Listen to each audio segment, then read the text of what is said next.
Hello everybody, this is West Shrimp Po' Boy, and I came to add this clip onto the start of the video topic in question.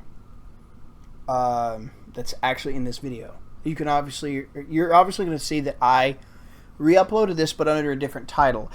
I had a title error, a title naming, a titling error, and a video file fuckery error, and I want to offer my most sincere apologies for that, and enjoy the video for what it actually is and not what I mistakenly falsely named it. This is actually the first time on my damn channel this has ever happened, but I still apologize. I'm sorry about that. Without further ado, here's the rest of the video. Well, I just got positive news, and I got confirmed. The MDs that took my mother's lipids are like, your lipids are completely in decent range. What are you doing? And she said, watching what I eat and avoid sugar as much as I can. I said, well, it's working.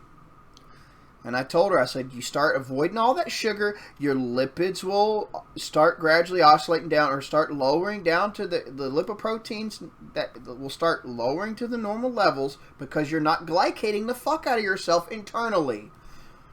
HbA1c is a fucking glycation test. Anywhere from 4.5 to 5 or whatever.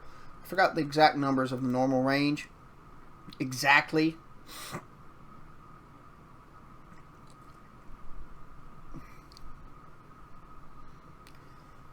So, what happens, right? So, what happens? When you lower those, you start controlling your sugar and you start lowering it, and you start actually fucking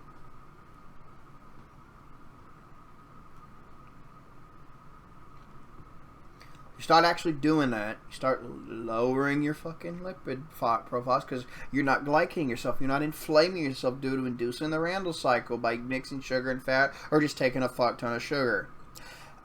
And that because your lipoproteins send cholesterol, carry cholesterol to go to these areas to fight inflammation. Even when Mehmet Oz was not being a fucking meme for a minute, even he said this and he was correct.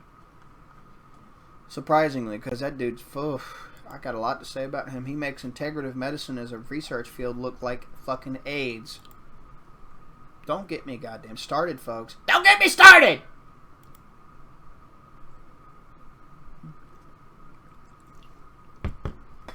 I said, thanks for confirming what I said. Thanks for confirming Professor Bart K.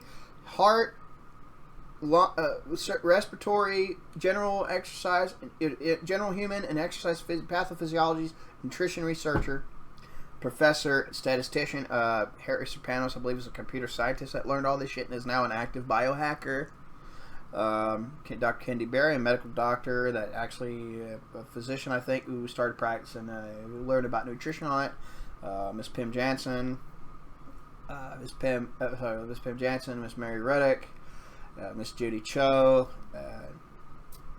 the adorable Mrs. Berry, Nisha. Those two, Ken and Nisha, are just an adorable couple. It's precious. I love seeing them together. It's great. Who else? Joel Wallach. Trying to remember who all the fuck I'm cited. There's the author of the Principia Ketogenica, I believe the name of the book. Fuck, I'm trying to remember all the other. Anthony Colpo. Shane Ellison. All these other people I see. Thanks for confirming all that shit by all these guys and all the fucking physiology, chemist, biochem, and all that shit. Biology that goes into this shit. Thanks for confirming all these people I listed that I'm cited from when I actually talked about this shit with people in person. One of my cousins has got a Cuban friend who's fucking doing a carnivore diet, and he's trying to talk him into it. I'm like, he's not wrong, brother. He's not wrong! Listen close. Listen close, fucker. He's on to something. it's an autoimmune protocol. It's a ketogenic diet. It's a way to dodge the Randall cycle, and it's a way to reboot your systems and all that shit. All in one. That's what carnivore does. But there's also so much more than that, especially when you do biohacking like Harry Serpanos and I believe his dad and an uncle and a couple others in his family. If I remember correctly, correct me if I'm wrong, Mr. Serpanos, all of them did. So that's decent fucking news. That is really good fucking news if I ever heard any. Thank all of you I listed, and there's so many more. I'm just trying to summarize, bring them all together. So I can list them off and just... Dolan's another. I'm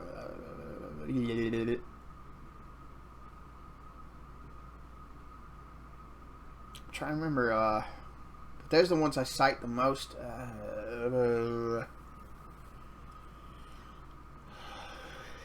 Trying to remember all this. But anyways, thank all of you guys, and those I'm going to list down in the description below that I didn't name. I apologize. I'm trying to remember them all at once. You know, trying to remember them like...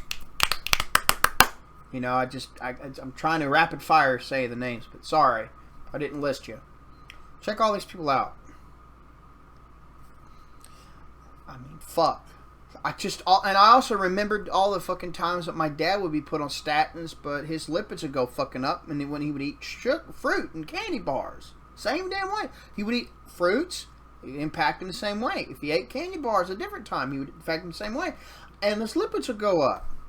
But he was trying to quit. He was an alcoholic trying to fight it, trying to quit it. He didn't. He didn't. He got his occasional sippy sips here and there.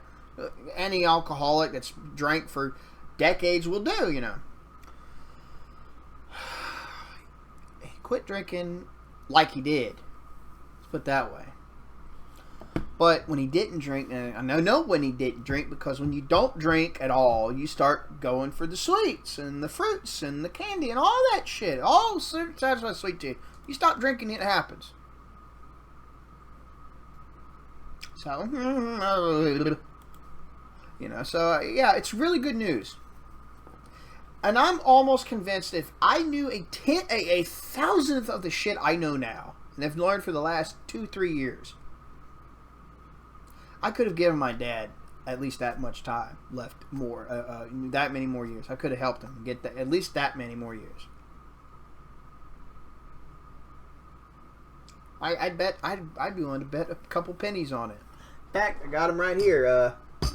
No, fuck it. I got a couple quarters right here. Fuck it. Who wants these, bitches? I bet those on it. Anyway. Thanks for listening and listening to my talk about more confirmation about lipids and sugar and some news of health news, IRL. So, take care.